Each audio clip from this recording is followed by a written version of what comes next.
এটি বাংলাদেশ শিশু হাসপাতালের চিত্র। জরুরি বিভাগের সামনের স্বজনরা শিশুদের হামের উপসর্গ নিয়ে লাইনে দাঁড়িয়ে আছেন ডাক্তারের পরামর্শ নিতে। গেল ২৪ ঘণ্টায় এ হাসপাতালে হাম জটিলতায় মারা যায় ৪ জন। এ নিয়ে এ হাসপাতালের মৃত্যুর সংখ্যা দাঁড়ায় ২৬ শিশু। নতুন ১৮ শিশুসহ চিকিৎসাধীন ৮৯ জন।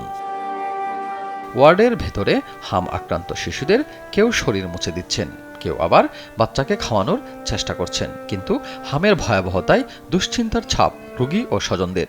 ৩০ তারিখে ভর্তি হয়েছি, আইসিইউর ভিতরে ছিলাম। কালকে গত রাতের বেলায় বাইরে বেডে দিয়েছে।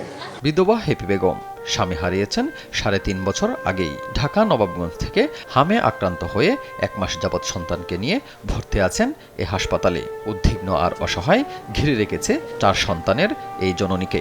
আমার ৪টা বাচ্চা আছে, এটা আমার শেষ বাচ্চা, ছোট বাচ্চা নিয়ে মেডিকেলে আসি। আরও ৩ বাচ্চা খালা শাশুড়ি বাড়িতে আছে, খুবই কষ্টে আছি আমরা।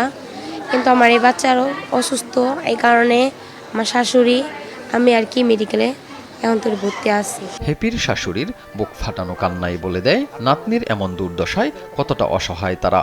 বাজান একটু দোয়া করো বাজান, আল্লাহ জানি আমার নাতিনদের জানি আল্লাহ ভালো জানি করে দেয়, সুস্থ জানি করে দেয়, এতটুকুই কামনা। হেপির মতো এমন হাজারো মা শিশুদের হামের প্রকোপ থেকে রক্ষায় অসহায় ও অনিশ্চয়তার মধ্য দিয়ে দিন পার করছেন। অচিরেই হামের এমন ভয়ঙ্কর থাবা থেকে মুক্তির আশা স্বজনদের। এই ছিমেল, টিভি, ঢাকা।